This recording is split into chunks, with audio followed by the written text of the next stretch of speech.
Yeah, I'll react to that, sure. Let's do it. This video is made possible by CuriosityStream. Watch all of my videos early. Guys, please, not just this, but any video I watch that has a sponsor. Very nice that we get to watch this great content that they create. So the original link to this video is at the top of the description below. And if this interests you, I always want to make sure to say this, use their link. It really helps them out. They deserve it. Every country England has invaded, visualize. Not us. And That's not true, I guess.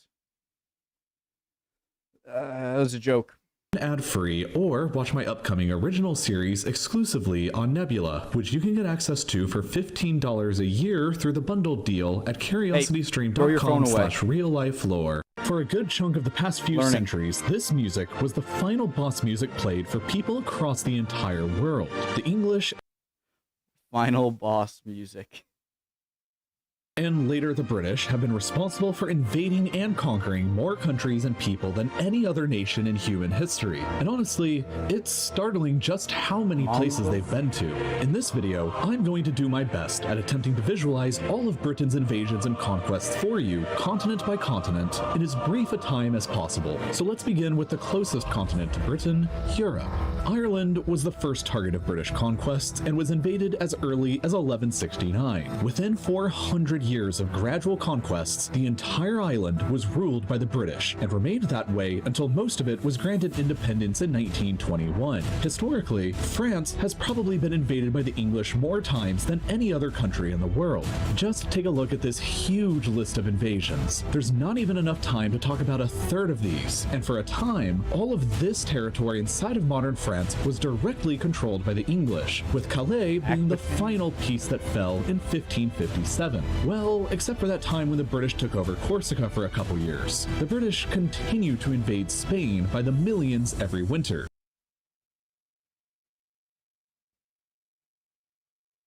1794 to 1796, so that was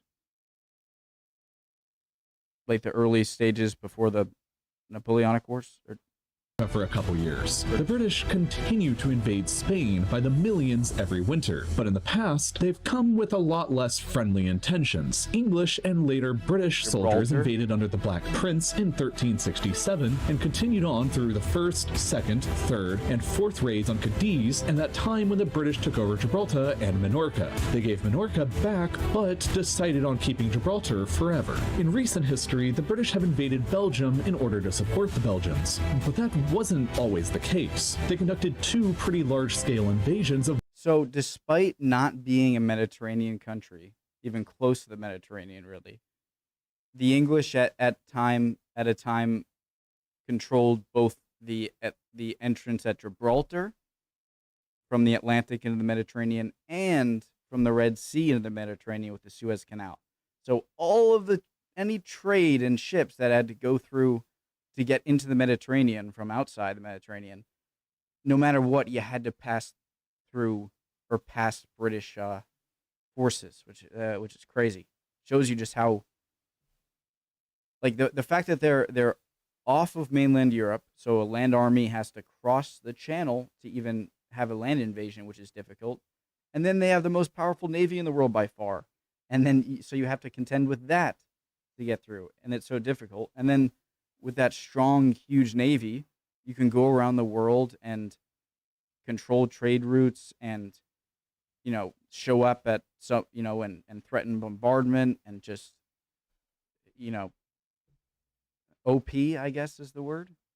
Modern-day Belgium in 1654 and again in 1701, and Flanders itself was ruled by the English for a few years in the 14th. Hold on. Two pretty large-scale invasions of modern-day Belgium in 1654 and again in 1701, and Flanders itself was ruled by the English for a few years in the 14th century. The Netherlands was one of England's historical arch-rivals, and so there's been plenty of invasions going in this direction across the 17th and 18th centuries. In 1940, the British technically invaded and took over Iceland peacefully for a year in order to prevent it from falling into the hands of the Germans, but this was heavily protested funded by the Icelandic government at the time, so in my books it still counts as an invasion. Italy, of course, was invaded by the British Army during the Second World War as well in 1943, but there were plenty of invasions before then, dating back to Richard the Lionheart's invasion in 1190. Germany, too, was obviously invaded by the British Army in 1945, and northwestern Germany was occupied by the British for 3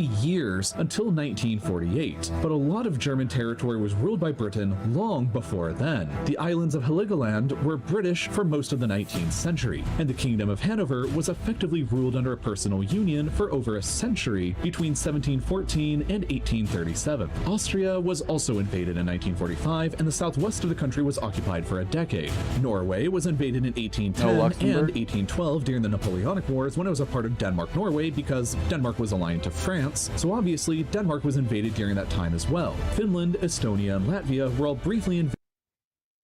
Didn't the British technically try to invade Norway in World War II, but were repelled by the Germans? I don't know if that counts as an invaded by small units during the Crimean War against Russia because they were all part of the Russian Empire at the time, and of course, Russia itself was invaded. Russia, Finland, Estonia, and Latvia were all briefly invaded by small units during the Crimean War against Russia because they were all part of the Russian Empire at the time. Like, was there any fighting? Should that count? And of course, Russia itself was invaded then too, as well as in 1918, when the British took over a large chunk of northern Russia for a time in their fight against the Bolsheviks. The territory of modern Ukraine was invaded by British army units during the Crimean War. The British took over the Croatian island of Vis between 1807 and 1814 during their fight against Napoleon. The British army had boots and guns on the ground in Bosnia recently between 1992 and 95, fighting against the Bosnian Serbs, and around the same time, the RAF also carried out bombing strikes against Serbian Serb targets in Serbia in 1999. Montenegro was briefly blockaded and invaded in 1913 during the First Balkan War. The British owned the westernmost Ionian islands of Greece between 1815 and 1863 before they gave them back, while Bulgaria was invaded and almost entirely occupied by the British Army between 1918 and 1919 at the end of World War I. Cyprus was a British protectorate between 1878 and 1914 when they decided to just outright annex it to piss off the Turks, and it remained annexed until Wasn't there like a disastrous British attempt to go through the Dardanelles, right? Isn't that in? But like they got hit by a bunch of mines. And I guess like Churchill, who at the time, I don't know what his role was. I forget what his role was in World War One. But like he was like kind of upper class, elite, and he was pissed off at it. I think I remember something like that. War I. Cyprus was a British protectorate between 1878 and 1914 when they decided to just outright annex it to piss off the Turks, and it remained annexed until 1960, except for two small chunks that are still British today. Turkey itself was massively invaded by the British during World War I, and part of it was occupied between 1919 and 1923. That wraps up Europe, so let's move on to Asia next. Modern-day Israel and Palestine, as well as Jordan, just fill in the Middle East, were British controlled from the end of World War I to 1948 and 1946 respectively. Lebanon and Syria were both occupied from the Vichy French government briefly during World War II. Iraq was ruled between 1919 and 1932 and invaded again during the Second World War, and again in 1991, and again in 2003. Kuwait was a colony. Question, guys, kind of unrelated, but so if you're Arab, right, the Arab people, right? So I thought before that Turkish people were Arabs, and I was wrong. I didn't know. I just kind of said it, and someone said, well, no, Turkish people aren't Arabs. I'm like, they're Turks. I'm like, okay, that makes sense now. And I don't believe Iranian people are Arabs. They're Persian, right? But are Egyptians Arabs? Are Moroccans Arabs? Or is it only on the Arabian Peninsula, right? So it's just a question I thought about a few days ago, and if anyone knows. colony for over 60 years until 1966. Georgia and Azerbaijan were both invaded and occupied right at the end of World War I for a year. Iran has been invaded at least 3 times, with the most notable example being the joint Anglo-Soviet invasion of 1941. Turkmenistan was invaded in 1918 to prevent Bolshevik influence from spreading any further. Afghanistan is a favorite British invasion spot since it's been invaded in 1839, 1878, 1919, and again in 2001. Qatar, Bahrain, the United Arab Emirates. What is it with Afghanistan and Vietnam? Like, of just many different giant powers trying to go in and conquer it or make it do what they want, and yet like all the times it's just like, nope, don't care, like we'll outlast it, and then they just nothing works. It's crazy. We did great. I'm being sarcastic. And Oman were all controlled by the British until the early 1970s, while a chunk of Yemen was controlled for over a century between 1839 and 1967. India, Pakistan, Bangladesh, and Sri Lanka were all, of course, invaded many times and outright ruled by the British Empire in parts for nearly 2 centuries between 1757 and 1947. Nepal was invaded in 1814 but never successfully conquered. Bhutan was invaded in 1772 and again in 1864 and was sort of conquered as a protectorate between 1910 and 1948. Burma/Myanmar was invaded in 1826 and was definitely successfully conquered and ruled through 1947. Thailand was briefly invaded in 1945 since they were allied to Japan in World War II, and so was Vietnam in the same year, but that was to support the French government against the growing independence movement. Malaysia and Singapore were each conquered and ruled up until the 1950s and 1960s. Brunei was conquered and ruled up until the 1980s, whereas the Philippines were briefly invaded during the 7 Years' War. China got invaded a lot, and Hong Kong was a colony until as recently as 1997. And while not outright invaded, part of Japan was occupied following World War II between 1946 and 1952. And finally, Indonesia was invaded a bunch during the Napoleonic Wars since it was a Dutch colony aligned to France at the time. Next up, Oceania. Australia and New Zealand, of course, were invaded by the British and established as colonies that each gained independence in 1931. Papua New Guinea was also a British colony for a time, as were the island countries of Fiji, Kiribati, the Solomon Islands, Tuvalu, and Vanuatu. Let's move back over to Africa next, which the British have violently visited a lot. In terms of just places the British outright colonized after invasions, there's the Gambia, Sierra Leone. It's like the British Empire had like the entirety of East Africa at a point. Ghana, Nigeria, Egypt, Sudan, South Sudan, Uganda, Kenya, Tanzania, Zambia, Malawi, Zimbabwe, Botswana, Namibia, and South Africa, along with parts of modern-day Somalia and Guinea. Senegal was briefly invaded and had some of their coastline taken over in the 1700s, while during the Second World War, the British invaded the French colonies of Djibouti, Madagascar, and Comoros after they aligned themselves with the Nazi Vichy regime, and the Italian colonies of Libya, Eritrea, and Ethiopia, although they had also invaded Ethiopia much. So Djibouti, Comoros, and Madagascar were French territories that, after they were annexed by Germany in World War II, then they became part of the, Vichy.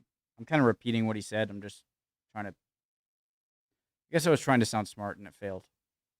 Earlier in 1868, and as German colonies right before World War I, the British also invaded Togo and Cameroon without annexing them afterwards. For the final area of the world left to discuss, let's move over to the Americas. All of Canada was a British colony until 1931, while Newfoundland remained until 1949. The United States, of course, was a colony until 1776, and was invaded again in 1812, and the modern states of Oregon and Washington were claimed right up until 1846. As far as other outright British colonies here go, there was the Bahamas, Jamaica, Belize, Grenada, St. Vincent and the Grenadines, Barbados, St. Lucia, Dominica, Antigua and Barbuda, St. Kitts and Nevis, Trinidad and Tobago, and Guyana. Besides colonies, Cuba was invaded and occupied during the 7 Years' War in 1762. Haiti was invaded in 1793 during the French Revolutionary Wars. The Dominican Republic was invaded way back in 1655 in an attempt at conquest under Oliver Cromwell. Parts of the east coast of Honduras Honduras and Nicaragua were conquered and ruled for nearly 2 centuries until 1819. They sent the Navy to invade Mexico in 1861 to force them to repay some debts, and during the splendidly named War of Jenkins Year, aka the more lame-sounding War of the Austrian Succession, the British invaded a lot of Spain's colonies, including Panama,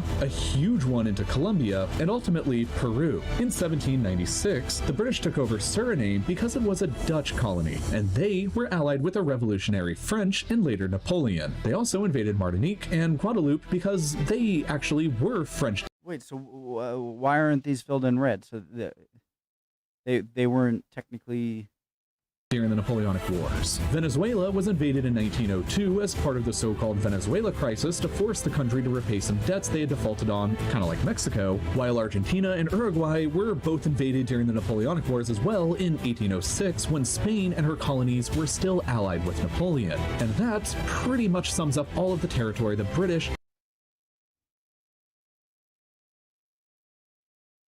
Not to nitpick, but does Argentina go up that high? Maybe it does. Were still allied with Napoleon, and that pretty much sums up all of the territory the British have ever ruled and all of the countries the small island has ever invaded. There are a total of 65 countries today who celebrate their independence days from the British Empire.